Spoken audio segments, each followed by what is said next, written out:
Eu quero passar a palavra agora ao Murilo Murat, que vai apresentar o painel sobre articulação, ele é o coordenador de articulação da sociedade civil do Direito Já, Fórum pela Democracia, e ele vai agora coordenar o painel Enfrentando os Efeitos da Pandemia na Sociedade, que também terá como relator o Rodrigo Barbosa. Murilo, boa tarde e cumprimentos aí por todo o teu importante papel na construção desse movimento. Boa tarde, muito obrigado, Fernando. Agradeço a oportunidade, o convite aqui para ter essa responsabilidade de coordenar o painel Enfrentando os Efeitos da Pandemia na Sociedade. E eu queria agradecer desde já as convidadas, os convidados do painel, aos gestores públicos que estão aqui participando do webinário, todas as pessoas que estão nos assistindo.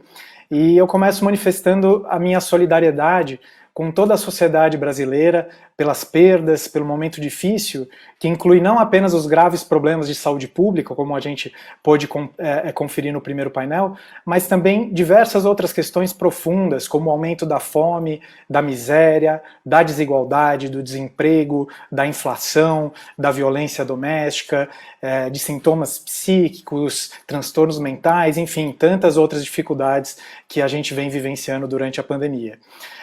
Esse painel foi construído com a intenção de compreender melhor algumas dessas dificuldades e apresentar possibilidades de soluções. E eu compartilho agora com vocês aqui algumas das questões e inquietações que nos guiaram nesse processo de construção do painel.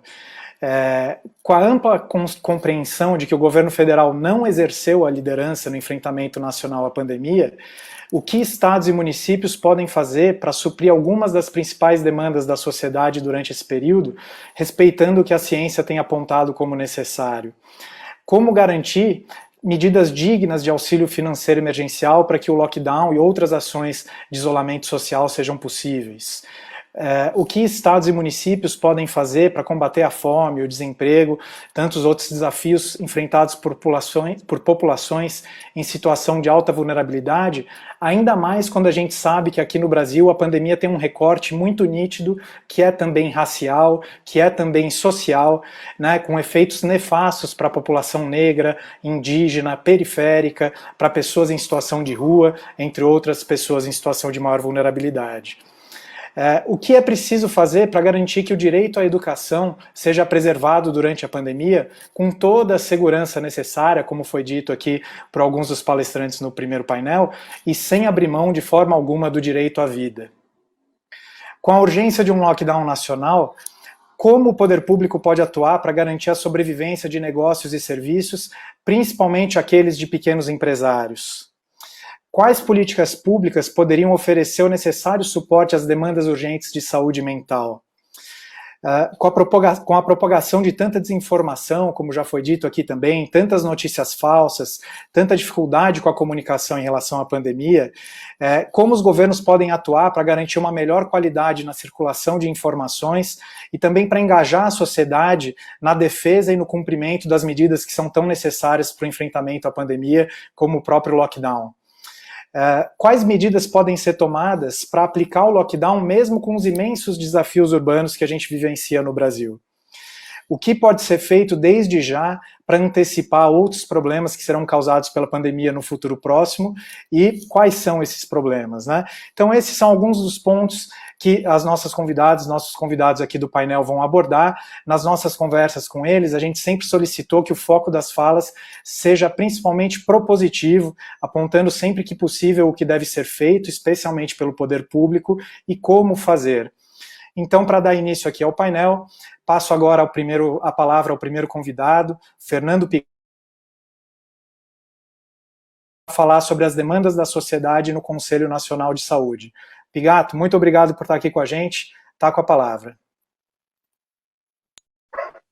Boa tarde, Murilo. Boa tarde a todas as pessoas que estão nos acompanhando. Tivemos probleminha técnico aqui, tive que entrar aqui pelo celular, prefiro pelo note. E agora as cachorrinhas aqui de casa começaram a atuar também, como também já tem sido comum nas participações da gente aí nas atividades. Nós agradecer muito os direitos já pelo convite. Estou aqui pelo Conselho Nacional de Saúde, mas também foi solicitado pela Frente pela Vida, que a gente pudesse também falar aqui em nome, né? Mas dizer que o Conselho Nacional de Saúde, a gente tem se dedicado cotidianamente a enfrentar esta pandemia desde antes da epidemia chegar ao Brasil, no início do ano passado. Nós temos reunido as nossas comissões intersetoriais, as nossas câmaras técnicas, o Conselho tem se reunido de forma extraordinária, criamos um comitê de enfrentamento à pandemia em abril do ano passado, e temos feito diversas recomendações, resoluções, moções, cartas abertas, notas públicas, enfim, documentos que, infelizmente, não têm sido levados em consideração, né, em sua grande maioria, né, pelo governo federal e pelo próprio Ministério da Saúde. Aliás, encaminhamos essa documentação toda para a CPI da pandemia, que foi instalada no Senado Federal, e estamos aguardando, né, ansiosamente a aprovação do convite para que o Conselho Nacional de Saúde e a própria Frente pela Vida possam estar indo à CPI para a gente poder ajudar, né, a identificar responsáveis ou irresponsáveis, né, pelas ações erradas, principalmente as omissões durante o enfrentamento da pandemia. Nós temos destacado, né, que o SUS ele tem salvado vidas durante este período. Mesmo o SUS que vem sendo atacado, que já vinha sendo atacado antes de chegar a pandemia no nosso país. Os efeitos da emenda constitucional 95, que nós precisamos intensificar a mobilização para que ela seja revogada, inclusive as ações diretas de inconstitucionalidade que estão no Supremo Tribunal Federal. Temos uma PEC, que é a PEC 36, tramitando no Senado, que fala sobre a transição do ajuste fiscal no nosso país, que é importante que sejam priorizadas também estas discussões, porque não é possível que, por 20 anos, tenhamos recursos reprimidos, tirados da saúde e de outras áreas sociais, principalmente agora, quando precisamos do Estado para investir, né, durante a pandemia e especialmente depois da pandemia. Nós, do Conselho Nacional de Saúde, entre tantas deliberações que a gente tem trazido para a sociedade, é também a questão da vacina. Nós precisamos intensificar cada vez mais a pressão para que o governo federal agilize a distribuição das vacinas e a aquisição, inclusive, de mais vacinas para que elas cheguem o mais rápido possível ao braço das pessoas. Ao mesmo tempo, a questão do auxílio emergencial de R$600. Não dá para a gente admitir que as pessoas estejam morrendo de Covid e de fome, a miséria que voltou a assolar o nosso país. E termos aí um auxílio emergencial que foi cancelado no início desse ano, depois de ter sido diminuído no passado, e agora diminui mais ainda, ficando entre 150 e 375, e eliminando grande parte daquelas pessoas que recebiam R$600. Portanto, os R$600 de auxílio emergencial precisam continuar. E dizer que nós precisamos seguir valorizando os trabalhadores e as trabalhadoras em saúde, né? Precisamos aí fazer com que o nosso país deixe de ser o país que mais matou trabalhadores e trabalhadoras em saúde durante a pandemia. E para que a gente pare, para que a gente estanque a proliferação do vírus em nosso país, nós precisamos urgente de um lockdown nacional. Nós não podemos admitir que tivemos uma onda que chegou a 2.000 vidas perdidas por dia e baixou por uma média de 1.000 e as pessoas acharem isso normal.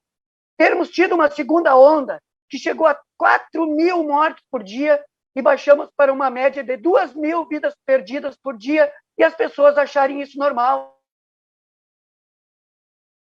Que pode chegar a 5.000 mortes por dia e depois, quem sabe, baixarmos para 3.000 mortes por dia e as pessoas considerarem isso normal.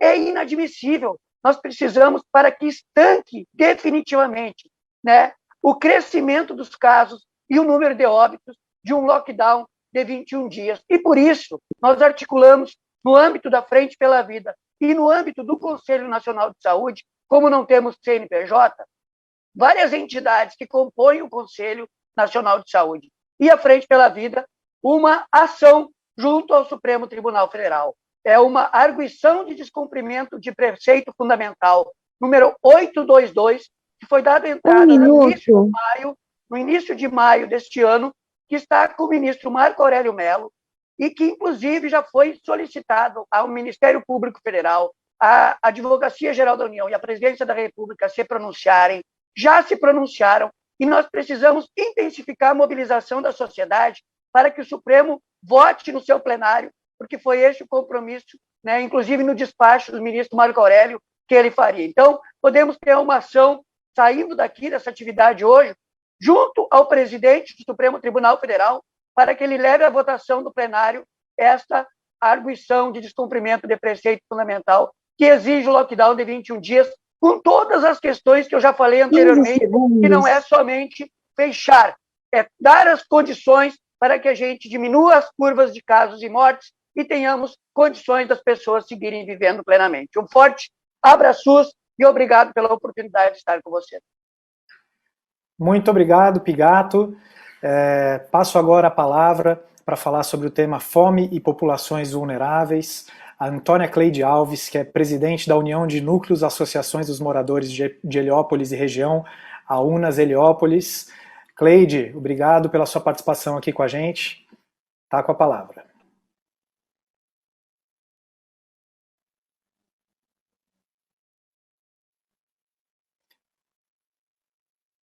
Acho que travou um pouquinho o vídeo da Cleide. Cleide, você nos ouve aí?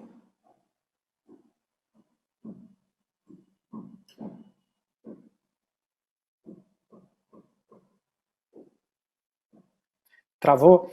Então eu vou passar a palavra para o nosso próximo palestrante, vou pedir para a equipe técnica dar um apoio à Cleide para resolver qualquer problema técnico. E então, para falar sobre negócios e as medidas de restrição, convido o Ricardo Patá, que é presidente da União Geral dos Trabalhadores, o Patá, que é também membro do Conselho Político do Direitos Já, um grande parceiro aqui do Direitos Já. Patá, obrigado por sua participação.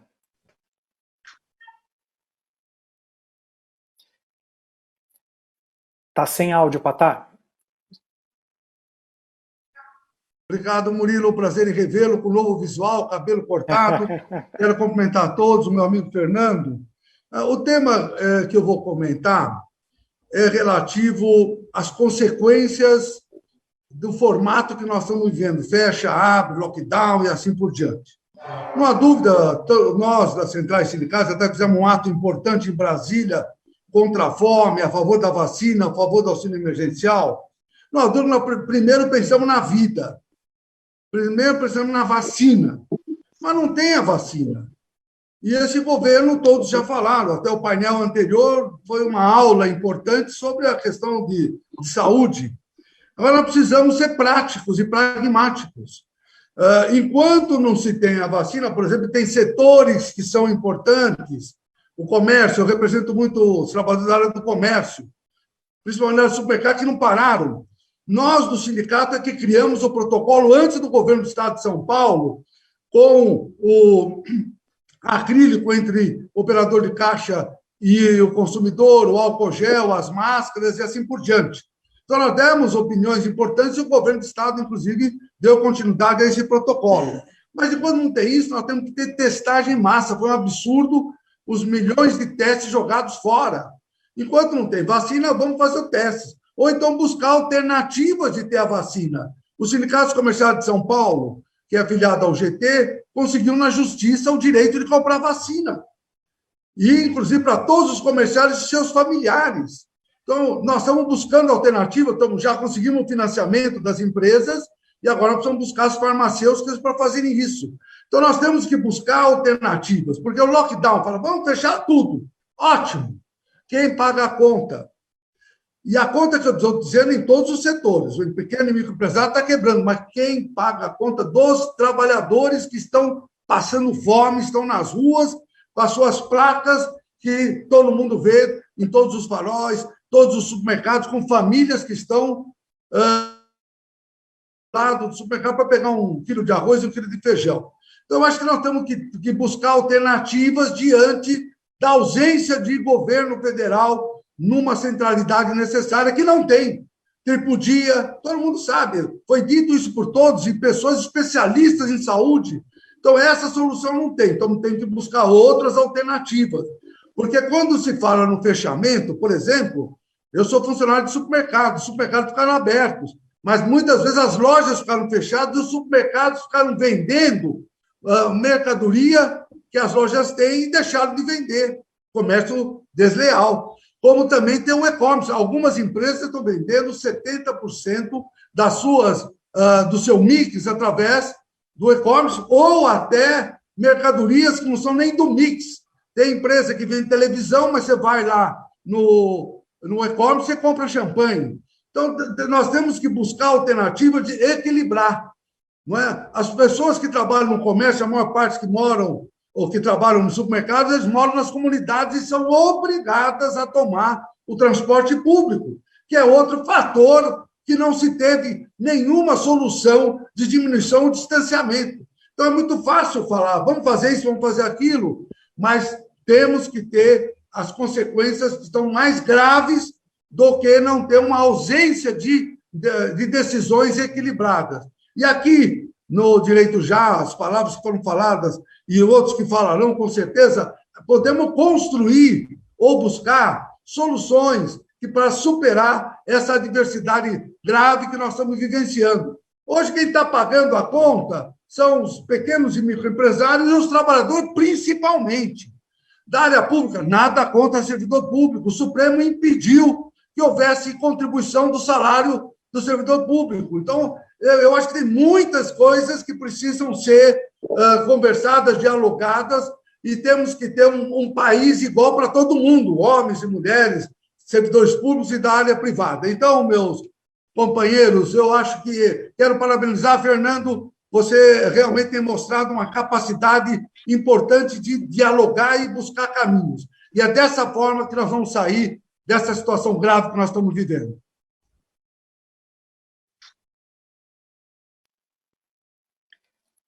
Muito obrigado, Patá. É realmente um desafio imenso essa questão de como trabalhar para dar as alternativas para que o lockdown aconteça, preservando ainda os pequenos negócios, né, dando suporte aos pequenos empreendedores, né, aos pequenos empresários. E para falar um pouco sobre esse tema, eu vou convidar aqui o Rogério Studer. O Rogério vai falar sobre auxílio emergencial e desafios econômicos. Rogério Studer, que é economista e ex-diretor executivo do Banco Interamericano de Desenvolvimento e do Banco Mundial. Ele foi o relator dos documentos econômicos produzidos pelo Direitos Já em 2020, agora também em 2021, e contou com a participação de diversos economistas indicados por lideranças partidárias. Então, aproveito a oportunidade para mais uma vez agradecer todo o trabalho que o Rogério tem desenvolvido aqui no Direitos Já, fazendo a relatoria desses documentos. Rogério, muito obrigado por sua participação aqui mais uma vez com a gente. Murilo, muito obrigado a você pelo convite, outra vez, ao Fernando. Parabéns a vocês todos pela liderança, né? Esse é um momento muito, muito duro para todos os brasileiros e brasileiras, e ter pessoas que se reúnem procurando alternativas é extremamente importante, né? Não basta só denunciar. Eu peço desculpas, a minha garganta não está muito bem, graças a Deus eu estou saudável, estou vacinado, né? Estou vacinado, eu moro nos Estados Unidos, estou vacinado já há 2 meses, né? E poderia até começar com isso, né? Porque, na verdade, o Brasil deveria um pouco olhar o que está acontecendo nos Estados Unidos, a mudança que ocorreu a partir da vacinação e das medidas emergenciais que aqui foram implementadas, né? Como você disse, Murilo, eu relatei 2 documentos com participação bastante inclusiva de economistas de persuasões muito distintas, né? Mas eles foram unânimes tanto no diagnóstico como as soluções, esses foram documentos voltados para a área federal, né? O diagnóstico é que a crise que o Brasil enfrenta na crise, no Covid, ela não começa com o Covid, mas ela se agrava muito, primeiramente porque pelas circunstâncias da Covid, que para a economia do lado da oferta e da demanda, né? E segundo, pela forma como foi tratada. Ela foi tratada, foi administrada por parte do governo federal de uma maneira péssima. Isso afetou a economia. Então, o que a gente já colocava desde aquele momento, ela disse, olha, não adianta esse discurso de vida contra a economia. A economia só se recupera se a gente conseguir ter um tratamento adequado da pandemia e salvar a vida. É um imperativo moral, é um imperativo econômico. Então, esse diagnóstico não mudou, né? Não mudou, infelizmente, porque foi muito maltratada a crise, né? A gente pode entrar numa outra onda, você necessita de novo lockdown, isso vai afetar mais a economia, o desemprego aumentou, como a gente havia previsto, de uma maneira extraordinária, né? A desigualdade aumentou de uma maneira extraordinária e a fome aumentou de maneira extraordinária, além das mortes que a gente está vendo, né? É uma situação muito crítica e a gente está vivendo um paradoxo no Brasil, que é o Brasil está tendo uma pequena recuperação econômica. Essa recuperação econômica tem a ver com a demanda internacional e tem a ver com o consumo do setor mais privilegiado, aquele que continua ainda a ganhar bem e continua gastando bem, né? Enquanto isso, milhões de famílias passam fome, né? Sem o aumento das medidas que a gente já anunciava antes, que tinha que ter apoio do governo federal, testes, vacinação, né, e auxílio emergencial, para poder manter essas pessoas, garantir a sobrevivência, mas garantir que eles não tenham que sair para sobreviver, o que leva à volta desse ciclo de mortes, de contaminação e, portanto, da economia.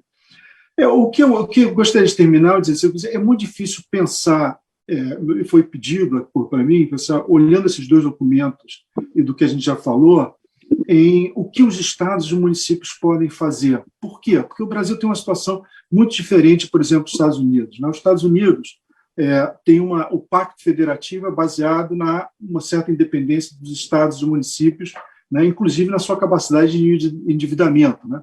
O governo federal tem ainda uma vantagem superior no financiamento de uma situação dessa, porque, como no Brasil, tem acesso ao Banco Central. Então, pode financiar monetariamente a expansão dos gastos. Se o governo federal não apoia no Brasil, existe uma desigualdade muito grande na capacidade dos estados e municípios gastarem. Eles não têm acesso, o estado e o município não têm acesso ao Banco Central, muito menos capacidade de se endividar. E faz parte do pacto federativo que fui construindo, né, quando você tem uma crise desse tamanho, que os entes federativos, federal, estadual, municipal, trabalhem de uma forma coordenada, inclusive para encontrar soluções de financiamento, né? Nesse quadro, né, eu acho que a primeira coisa que a gente tem que pensar é que o pacto federativo está sendo rompido de uma maneira escancarada. Se o governo federal não se coloca favorável, não se coloca a serviço dos estados e municípios para financiar as necessidades de uma crise, há uma ruptura do pacto federativo. E aí a questão não é mais de lei de responsabilidade fiscal, teto de gastos, é basicamente o pacto federativo sendo rompido nessa frente. Os estados e municípios deviam pensar urgentemente em entrar em um processo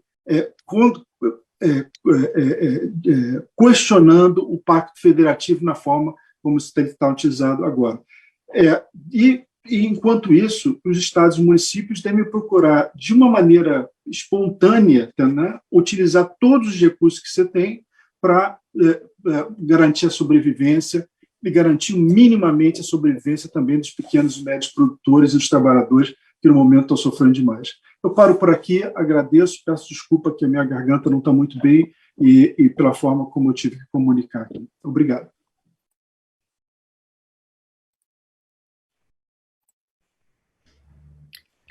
Muito obrigado, Rogério.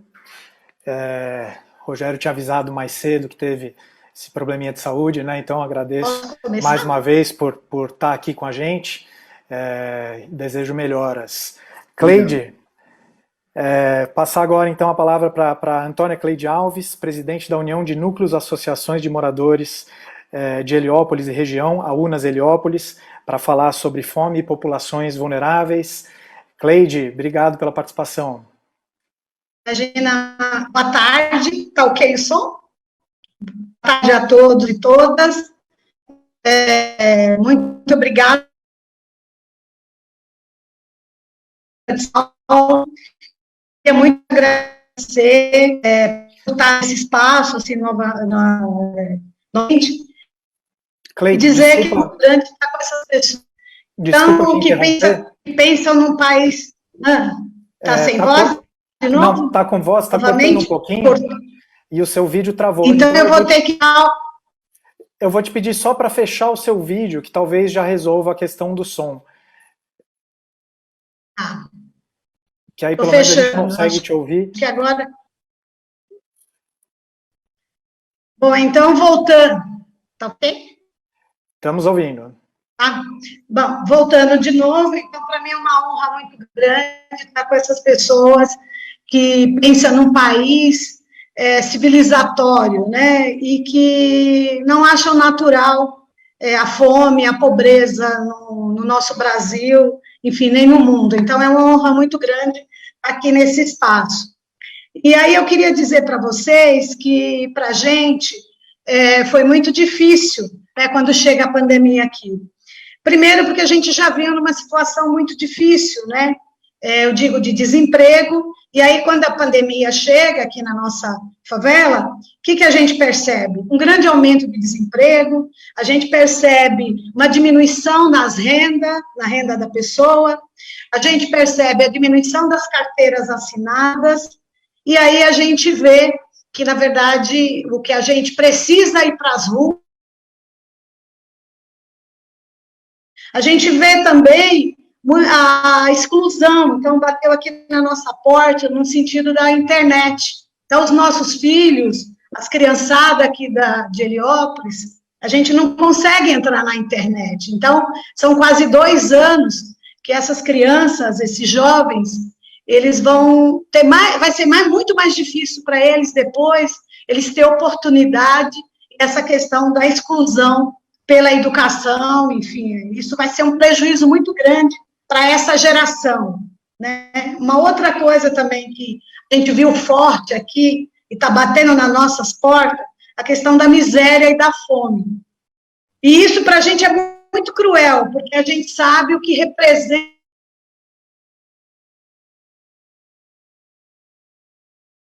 Isso vai impactar essa geração. Então, essas questões, assim, bateram muito forte aqui para a gente. E aí a gente pensou, nós aqui pequenininho, nós aqui sem recurso, mas a gente tem a vontade de viver, né? Foi isso outra coisa que a gente viu na pandemia. Pessoas defendendo a morte e a gente acreditando na vida, né? Acima de qualquer coisa. Então, mais uma vez, agradeço estar aqui. E aí, a gente tirou um tripé, 3 frentes para poder atuar aqui no nosso mundo, porque a gente tinha que fazer alguma coisa, a gente não podia cruzar os braços, né? E aí a solidariedade, toda a forma de ajuda, a gente...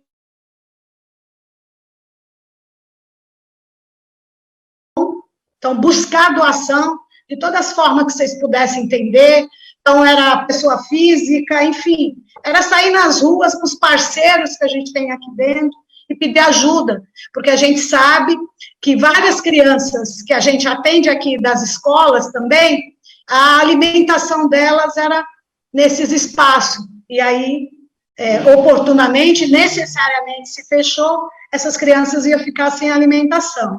A gente teve uma outra frente, que é a questão da prevenção e a comunicação. A prevenção na questão dos cuidados e a comunicação no sentido da gente traduzir o tanto quanto era perigoso e é perigoso esse vírus. Uma gripezinha, não use máscara, e a gente transformava isso no dia a dia, uma coisa que a ciência e tudo que a gente sabe que é verdadeiro, que precisava tratar. E aí a gente ia nas ruas, com carro de som, com faixa, comunicando essa população. E o terceiro é o poder público, que, na verdade, é a grande questão que a gente sabe que faz a diferença. Todas essas coisas, a gente chegou a entregar 50 mil cestas até hoje aqui, que ainda para nós a gente vê como paliativo, necessário, mas paliativo, né? Porque, e aí a gente vê a questão da vacinação para todos e para todas como prioridade. A gente vê essa questão do seguro emergencial. E eu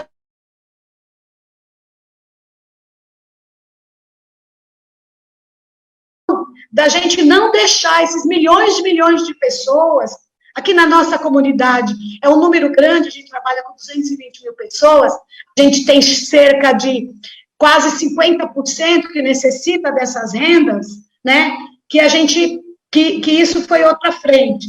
A questão de emprego e renda, desse novo formato, quais são esses empregos, e a renda, garantir a renda, através de frentes de trabalho, através cooperativa, sei lá o quê, mas essa questão da renda.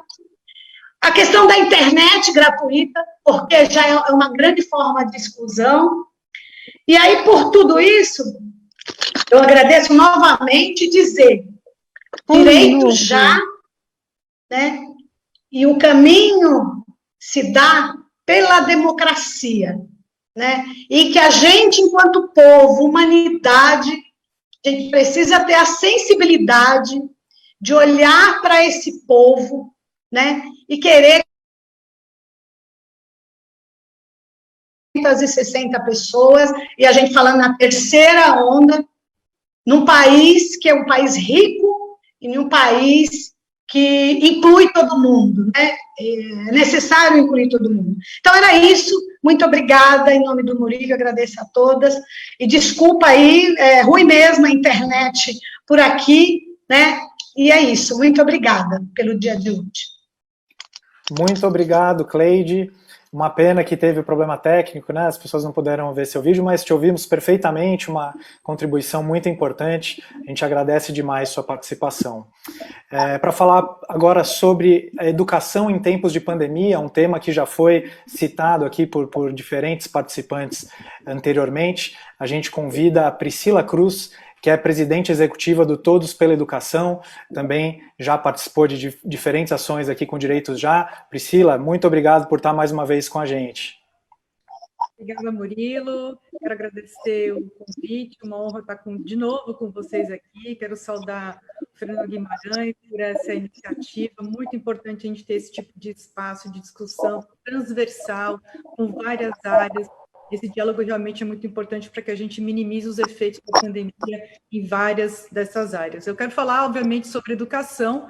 A gente está vivendo um processo silencioso, mas um processo de destruição de vidas muito profundo. Isso tem afetado essa geração de estudantes de forma brutal no Brasil e, principalmente, os alunos mais pobres, os alunos negros, os alunos das áreas rurais, das áreas quilombolas.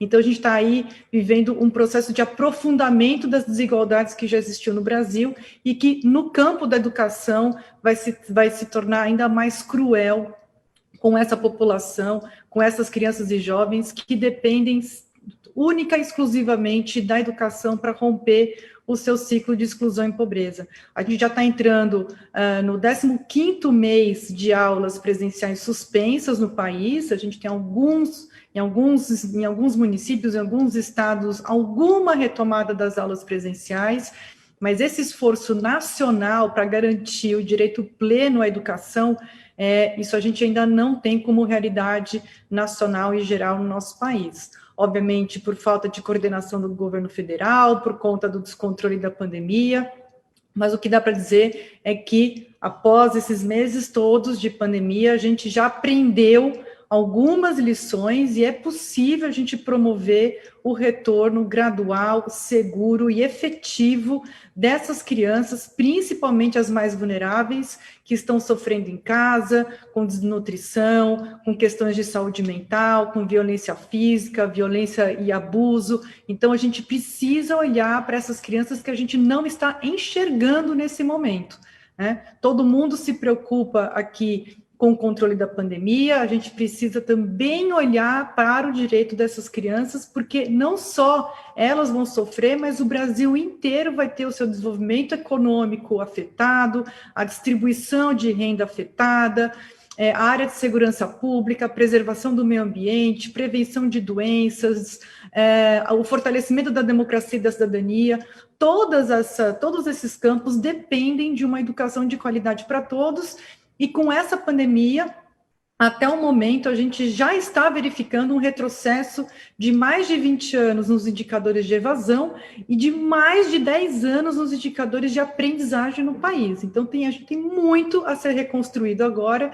Então, quanto antes for possível fazer retomada gradual e segura às aulas presenciais, menor será o impacto que já está sendo sentido por essas crianças e jovens por todo o território nacional. E qual que é essa aprendizagem que a gente já tem hoje no Brasil, com experiências muito bem-sucedidas aqui no nosso país e também fora do país, mas entendendo que aqui as experiências nacionais são muito mais importantes porque elas consideram a nossa realidade, que é de uma pandemia muito, muito grave. Basicamente, a gente tem que ter uma estratégia centralizada na vacinação dos profissionais da educação. Isso aqui é um ponto central. A gente precisa acelerar a vacinação de todos os profissionais da educação. E fazendo aqui uma conta rápida para vocês, e foi esse o tema da reunião que a gente teve com os governadores, né, que a gente participou com os governadores na semana passada, para a formulação de um pacto dos governadores para... Para vocês terem uma ideia, a gente tem 4,1 milhões de profissionais da educação, aí pegando todas as etapas, até o ensino superior, inclusive não professores, né, professores e outros trabalhadores, 4,1. Isso representa em torno de menos de 10% das vacinas que são aplicadas por mês. A gente tem condições de vacinar os professores, e esse é o pacto que os governadores estão agora discutindo no âmbito do Fórum dos Governadores, um pacto para que 10% das doses das vacinas de junho e julho, que são mais do que suficientes, na verdade, a gente nem precisa disso tudo, mas que esse quantitativo seja direcionado aos profissionais da educação, para que no segundo semestre seja possível uma retomada segura e gradual das aulas presenciais. Com essa vacinação em massa em junho e julho, é possível, inclusive, a gente ter um lockdown nacional em julho, que é um mês de férias. A gente já tem esses profissionais da educação vacinados, as redes estaduais e municipais se preparando, acelerando essa preparação para a retomada das aulas presenciais, para que esse prejuízo, e aí, de novo, principalmente... olhando para os alunos mais pobres do país, que são os que mais precisam e que estão numa situação de altíssima vulnerabilidade nesse momento, em casa, sem atenção, sem a proteção social que a escola oferece, para além da aprendizagem, para além do desenvolvimento integral, que serão tão importantes para a sua vida. Então, fica aqui o meu apelo para que os governadores, nessa ausência do governo federal, assumam de vez esse protagonismo pela coordenação desse esforço, desse pacto, pela retomada gradual segura das aulas, antecedida pela vacinação de todos os profissionais da educação. Então, esse aqui é o meu recado. Quero agradecer o espaço, agradecer o envolvimento e engajamento de todos, porque sem educação as outras áreas também não conseguem andar no país. Então, muito obrigada. Obrigado, Fernando, pelo convite. Murilo, um prazer estar com vocês aqui. Muito obrigado, Priscila. Passando agora a palavra para o Bernardo Tanis, que é ex-presidente da Sociedade Brasileira de Psicanálise de São Paulo e ex-diretor de Comunidade e Cultura da Federação Psicanalítica da América Latina. É o Bernardo que vai falar com a gente aqui sobre o tema saúde mental na pandemia. Bernardo, obrigado pela participação.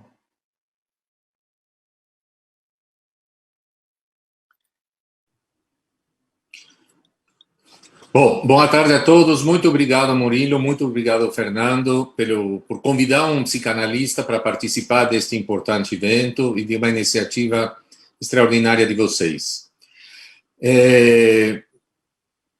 A contribuição que eu pretendo dar tem a ver com a ideia de que é preciso compreender, sem negar a gravíssima realidade que estamos vivendo. Isso, e só apenas isso, nos auxilia a enfrentar as angústias e sintomas desorganizadores decorrentes da crise sanitária e dos desmandos políticos aos quais estamos sujeitos. Ouvimos diariamente nas nossas clínicas relatos de irritação constante, ansiedades dos jovens, medo das crianças, insônia, depressões, desmotivação, violência doméstica, alcoolismo, uso exacerbado de drogas, descrença no futuro, vivência de desamparo, angústias de morte, lutos irreparáveis. Trata-se de um sofrimento mental para o qual pouquíssimas medidas vêm sendo implementadas pelo governo federal. Assim, o que fazer? Como primeira medida, não negar a dor, a angústia e o mal-estar e a incerteza no qual todos estamos mergulhados. Na esfera do humano, nada escapa ao modo como os homens organizam a vida social, política né, e econômica das nações. E a saúde mental não pode ficar de fora, né, desse contexto. Isto é fundamental, né? Aceitar, então, este fato, a dimensão sociopolítica e psíquica da catástrofe humanitária, nos ajuda a ser propositivos, seguindo um pouco a recomendação do Murilo, né? Planejar e executar ações de contenção e reparatórias em contraposição ao negacionismo que oscurece, mascara e impede a busca de propostas concretas e adequadas, né? Além de gerar o desamparo e a incerteza e a confusão da população. Os líderes e governantes têm o compromisso em face a estas catástrofes de procurar as condições de ação imediata nas múltiplas frentes. Cuidar da saúde física e das condições materiais é bom, sim, mas insuficiente. A dor e sofrimento demanda criar redes de apoio da população ancorada na confiança e na capacidade de elaboração e de entendimento do que está acontecendo. Grande parte da nossa população é, sim, solidária e generosa, mas precisa ser ativada, precisa ser acionada. A empatia e amparo que os governantes possam oferecer garantirá mais adesão a medidas como o lockdown, que mesmo desagradáveis e não populares, revelariam o gesto de cuidado e prevenção. A psicanálise nos ensina que o trauma e os sintomas que deles derivam dizem respeito ao efeito de um acontecimento singular ou reiterativo que impacta a vida material e subjetiva de todos os indivíduos e da comunidade. Uma gestão equivocada e negacionista da crise sanitária colocou em questão a confiança no outro e reativa sentimentos de desamparo, de abandono, com graves consequências para a saúde mental. Então, sejamos propositivos nesse contexto. Não se trata de bravatas ou sofismas, mas de atos concretos que garantam o amparo social e atenção empática a... 3 propostas concretas. Como superar o sentimento de impotência frente à pandemia, ao desamparo gerado pelo desmando e negacionismo. Criando espaços de escuta, rodas de conversa via internet ou nas empresas, nas escolas, nos postos de saúde, onde estará em foco a elaboração das emoções e sentimentos vividos em face à realidade e ao sofrimento, legitimando sua existência em um espaço compartilhado, no qual todos nós poderemos nos sentir ativos e menos passivos. Segundo, como contribuir para elaborar o luto pela perda de tantas vidas, quando o ódio e o ressentimento se constituem no oxigênio que alimenta a chama viva da perda, mostrando real respeito pela vida humana, pela dor. As estatísticas são importantes, sim, podem ser úteis em certos contextos, mas em relação à vida humana, à morte e à angústia, se trata de acolher, de criar redes solidárias, de sustentação afetiva nas comunidades. Estamos perdendo os laços fraternos. Temos que deixar de lado o egoísmo idealizado pelo neoliberalismo. Terceiro, ao lado das máscaras do isolamento social e da vacina, o que mais podemos fazer?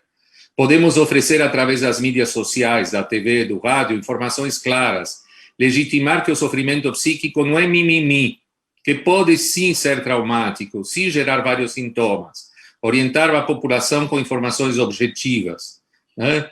Procurar oferecer ajuda e esclarecimento através do SUS. Concluindo, né? Os psicanalistas da nossa instituição e psicólogos de todas as instituições têm oferecido no Brasil todo inúmeras iniciativas, plataformas de escuta para todos os profissionais de saúde que trabalham no atendimento ao Covid. A criação dessas redes é fundamental, né?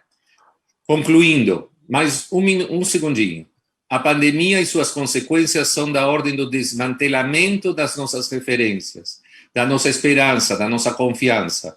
Evidencia mais uma vez as injustas diferenças sociais no nosso país e no mundo. Demanda a necessidade imperiosa de recompor um tecido mental esgarçado. Nossa missão como profissionais de saúde mental e cidadãos é contribuir de todas as formas possíveis para elaborar ativamente, junto à população e aos governos, medidas que possam mitigar o sofrimento, os vínculos esgarçados com as famílias, com o trabalho, com a vida e com os projetos.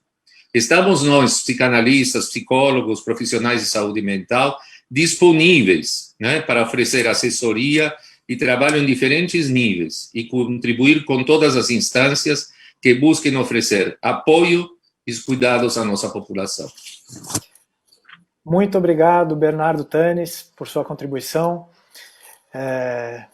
Quero convidar agora o Nabil Bonduque. Nabil, que é arquiteto, urbanista e professor da Faculdade de Arquitetura e Urbanismo da Universidade de São Paulo, foi vereador e secretário municipal de Cultura também de São Paulo.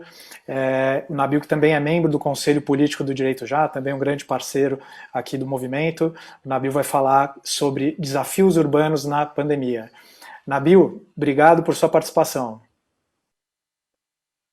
Bom, boa tarde a todos e todas. Queria cumprimentar aqui o Murilo, o Fernando, pelo excelente trabalho que vem fazendo no Direito Já, né? Lembrando que o Direito Já é uma grande frente para enfrentar o autoritarismo, para enfrentar a falta de democracia e a falta de direitos no país.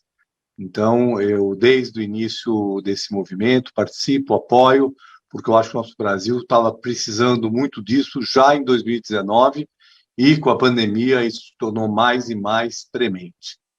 Bom, eu vou aqui me concentrar, já se falou muito sobre vacina, já se falou sobre auxílio emergencial, já se falou sobre a falta de coordenação nacional. Eu vou me concentrar aqui em 3 problemas fundamentais que são da questão urbana. Na minha avaliação, houve uma série de equívocos no país, em várias instâncias, e uma delas foi exatamente nas questões chamadas urbanas.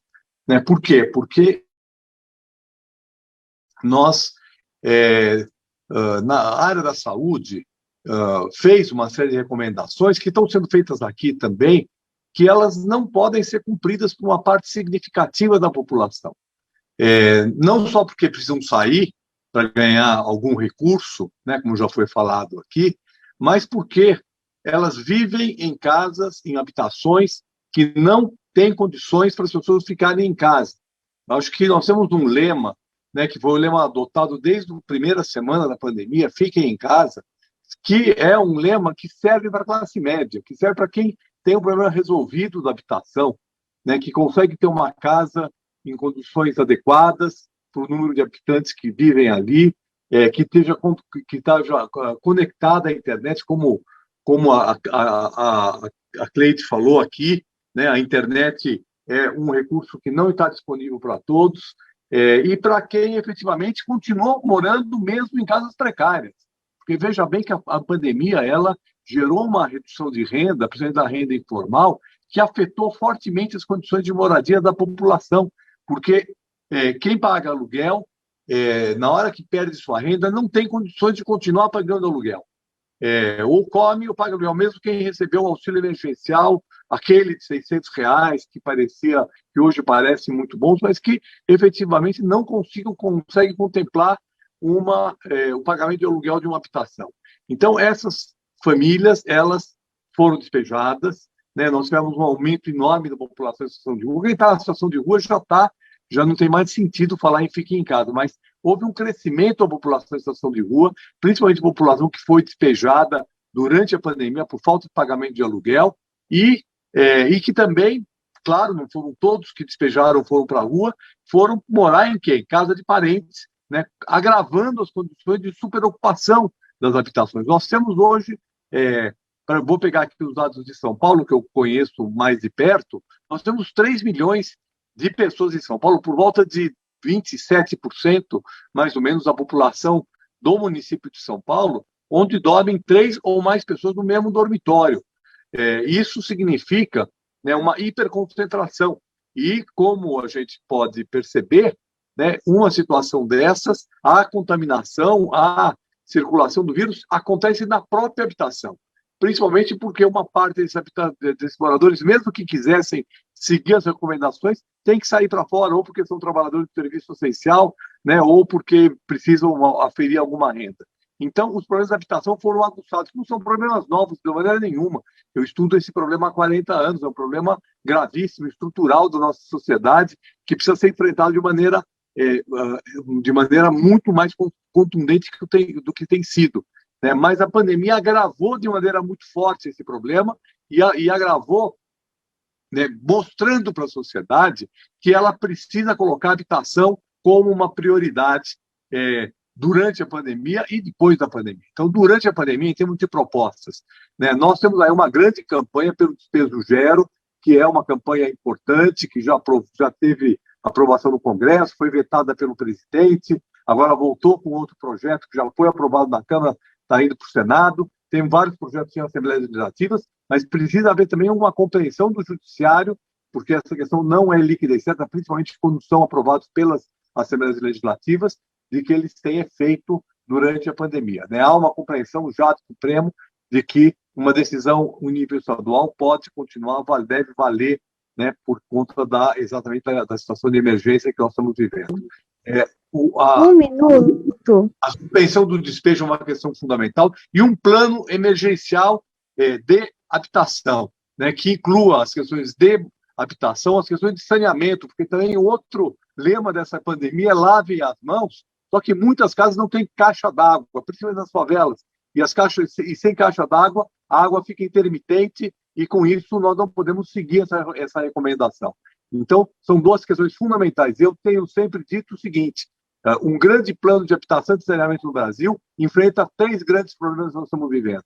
Primeiro problema, o problema sanitário, lembrando que a questão da habitação começou a ser pensada no Brasil e no mundo ocidental a partir das epidemias do século XIX. Então, nós temos que pensar a questão sanitária relacionada com a moradia, a questão do emprego e da geração de renda, porque isso é fundamental, né, para o nosso país, e a produção habitacional e saneamento, ela gera emprego e gera renda para as populações mais vulneráveis, e, em terceiro lugar, para a redução da desigualdade. A desigualdade não é só de renda, também é de condições urbanas que as pessoas vivem. Então é isso, obrigado, e é muito importante a gente estar aqui discutindo esses temas de maneira articulada e conjunta, né, porque nós precisamos enfrentar esses problemas. Só quero uma última coisinha, que é a terceira coisa que eu ia falar, só para citar, porque já foi falado antes, a terceira questão é a internet gratuita e acessível para todos. Isso já deveria ter sido iniciado lá há 14 meses atrás. Infelizmente, não começou, mas nunca é tarde para começar. Obrigado. Com certeza. Muito obrigado, Nabil Bonduki, por sua contribuição. Passo agora para que é doutora em antropologia pela Universidade de São Paulo e é também cofundadora e diretora-geral do jornal Nexo. A Paula vai falar sobre como engajar a sociedade na adoção das medidas necessárias. A gente teve em várias falas aqui durante o seminário, o webinário, pessoas citando justamente essas dificuldades da comunicação, né? Então, Paula, obrigado por sua participação aqui com a gente. Muito obrigado, Nabil Bonduki, por sua contribuição. Passo agora para que é doutora em antropologia pela Universidade. Paula, você nos ouve?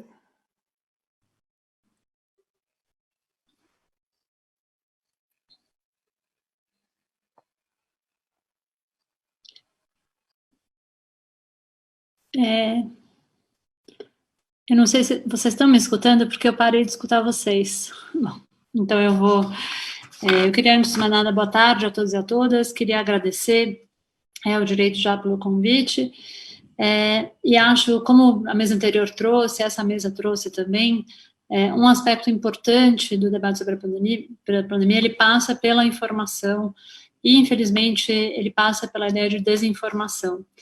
Diante das muitas tragédias que a gente vem vivendo por conta dessa pandemia, a desinformação é uma delas, e eu diria isso, que a gente tem um lado que é de uma desinformação, que é justamente a falta de informação, mas a gente tem um lado que é desinformação promovida intencionalmente, que foi um elemento que prejudicou muito qualquer medida de prevenção, e vem até hoje prejudicando muitas das medidas sanitárias que a gente poderia e ainda pode adotar.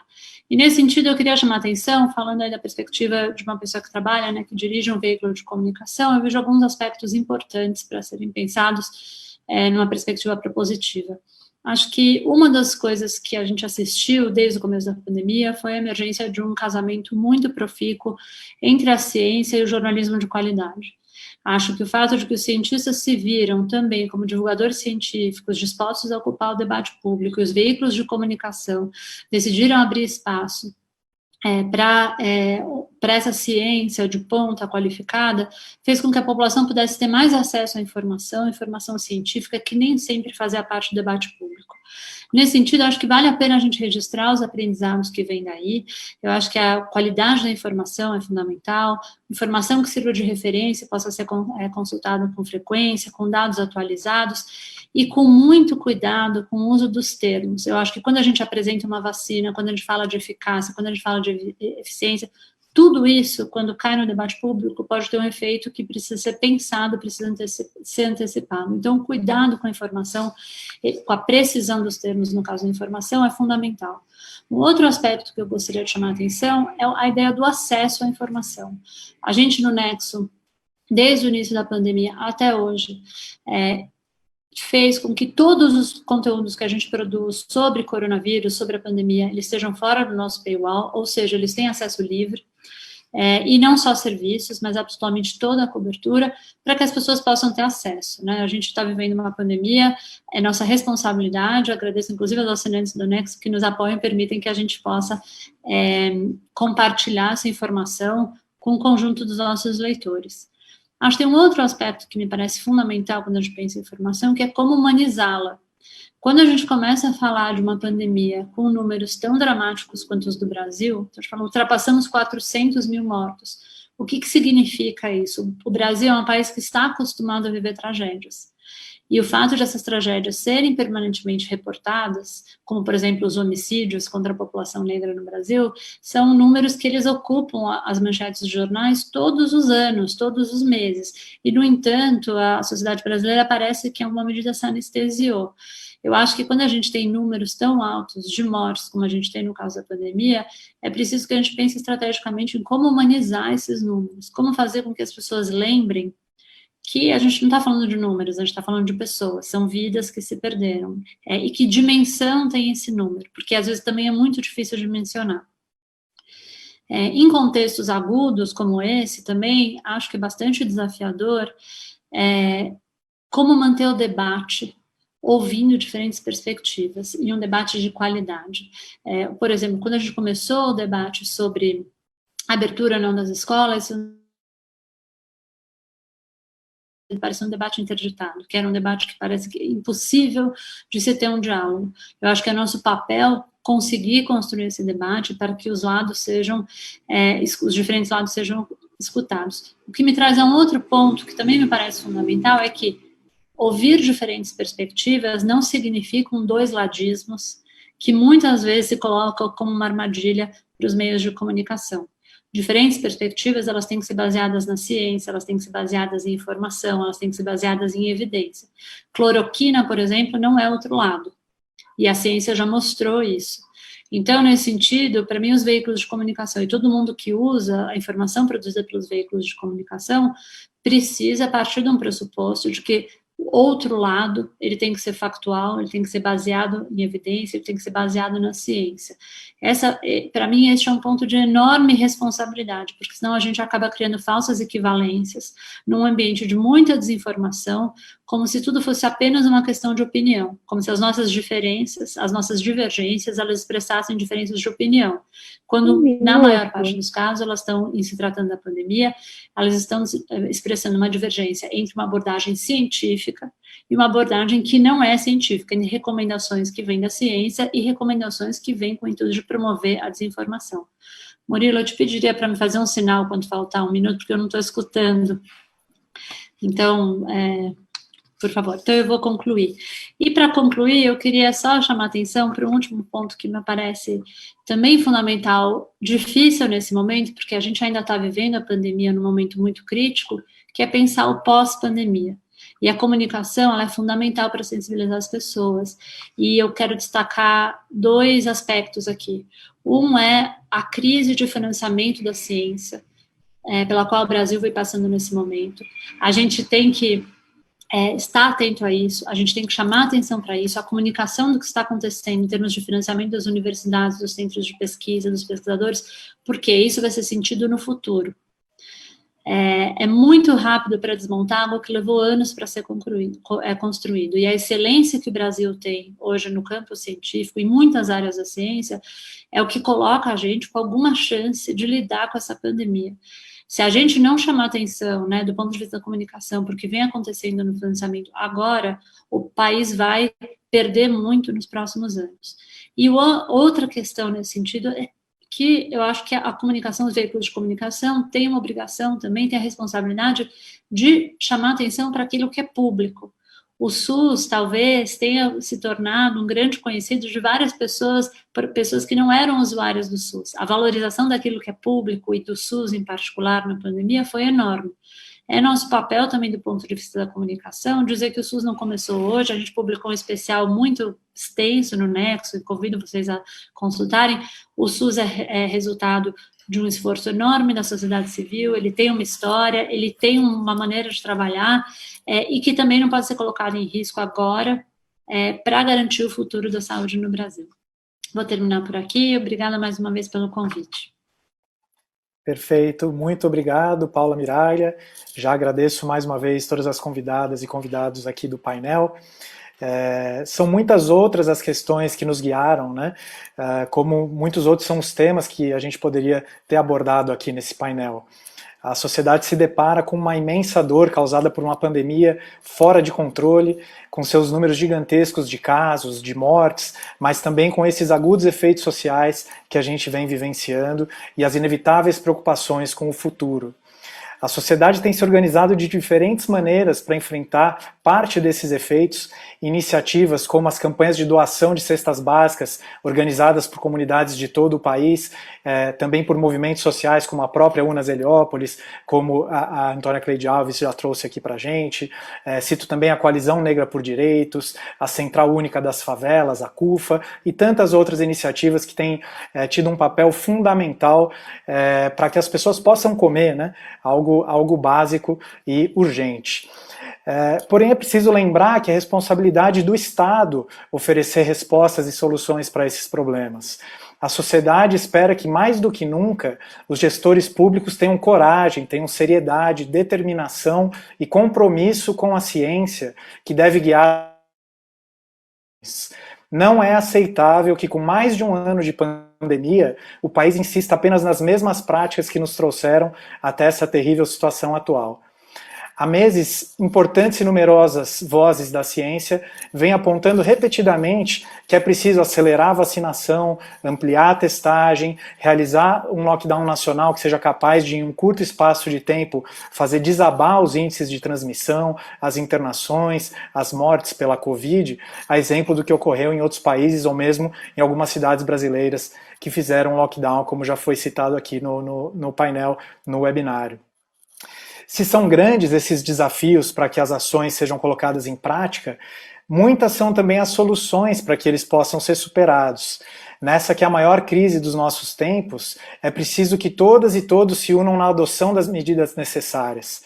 Se o presidente da República demonstra repetidamente que não respeita nem as mais básicas medidas sanitárias, e com isso não é possível esperar que a liderança nacional seja exercida pelo governo federal, essa liderança precisa ser compartilhada por gestores públicos de todo o país, em amplo diálogo sempre com a sociedade.